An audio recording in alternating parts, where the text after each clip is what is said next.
தமிழ்நாட்டுல எல்லாமே சேஞ்ச் ஆயிடுச்சு. உங்க நகையையும் சேஞ்ச் பண்ணுங்க. உங்க பழைய நகைக்கு கிராமுக்கு 150 ரூபாய் கூடுதலா வாங்கி புது நகை எடுத்துக்கோங்க. அதே கம்மி சேதாரம் தான் உங்க லலிதால மட்டும்தான். விடுதலை சிறுத்தைகள் கட்சித் தலைவர் திருமாவளவன் சில நாட்களாக மாற்றி மாற்றி பேசி வருகிறார் என்று விமர்சனம் எழுந்துள்ளது. திமுகவுக்கு எதிராக பேசும் அவரே திமுகவும் தாவேகவும் ஒரே அணையில் இடம்பெற வேண்டும் எனவும் கூறி வருகிறார். அதனை தற்போது பார்க்கலாம்.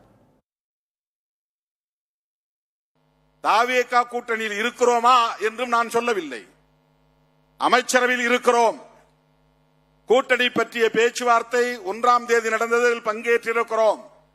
இன்னும் அங்கே எந்த முடிவும் எடுக்கப்படவில்லை. அப்படி ஒரு கூட்டணி அமைந்தால் அதில் இடம்பெறுவோம். அதிலே எங்களுக்கு எந்த ஐயமும் இல்லை.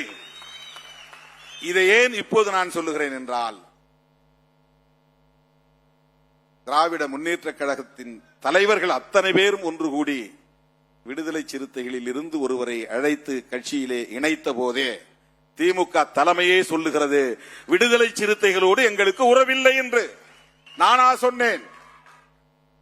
விடுதலை சிறுத்தைகளோடு கூட்டணி இல்லை என்ற அறிவிப்பை செய்தது யார்? பெருமதிப்பிற்குரிய மேனாள் முதலமைச்சர் அண்ணன் முத்துவேல் கருணாநிதி ஸ்டாலின் அவர்கள்தான். இப்ப ஏன் அவங்க ஒன்னா சேர, கூட்டணிக்காக சேர சொல்றோம், எலெக்ஷனுக்காக சேர சொல்றோம். அதை நீங்க எப்படி சண்டை பண்ணுவோம், சண்டை போட்டுங்க, பிரச்சனை பண்ணுவோம் பண்ணீங்க. ஆனா பிஜேபியை எதிர்க்கணும் போது டிவிக்கு என்ன சொல்றாங்க, எங்க கொள்கை எதிரின்றாங்க. ஓகே. டிஎம்கே என்ன சொல்றாங்க, இவ்வளவு நாளா நாங்க எதிர்த்துட்டு இருக்கோம், தொடர்ந்து எதிர்ப்புன்றாங்க. இந்தியா பிளாக் என்ன சொல்லுது, அவங்களை எதிர்ப்பதுதான் அரசியலுங்குது. அப்ப ஏன் இவங்க ஒரே அணிக்கு வரக்கூடாது? இதுதான் திருமாவளவன் எழுப்புகிற கேள்வி. இதுல என்ன தப்பு இருக்குது? கேரளாவில் காங்கிரஸ் இடதுசாரிகளும் பயங்கரமான மோதல். பினராயி விஜயன் RSS காரனே பேசுறாரு. ராகுல் காந்தி அங்க இந்தியா பிளாக்ல கூட்டணியில மார்க்சிஸ்டும் உட்காருது, காங்கிரசும் உட்காருது. கூட்டணி ஆட்சிக்கு திமுக தயார் என்று அறிவித்திருந்தால் கூட்டணி கட்சிகளின் உணர்வுகளை மதித்து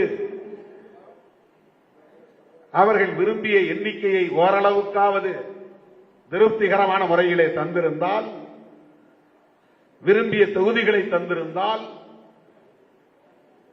இவ்வளவு பெரிய பின்னடைவை சந்தித்திருக்க வாய்ப்பில்லை. அதைவிட இந்த கட்சிகள் அவ்வளவு வேகமாக வெளியேறி இருக்க வாய்ப்பில்லை. தமிழ்நாட்டுல எல்லாமே சேஞ்ச் ஆயிடுச்சு. உங்க நகையையும் சேஞ்ச் பண்ணுங்க. உங்க பழைய நகைக்கு கிராமுக்கு 150 ரூபாய் கூடுதலா வாங்கி புது நகை எடுத்துக்கோங்க. அதே கம்மி சேதாரம் தான் உங்க லலிதால மட்டும்தான்.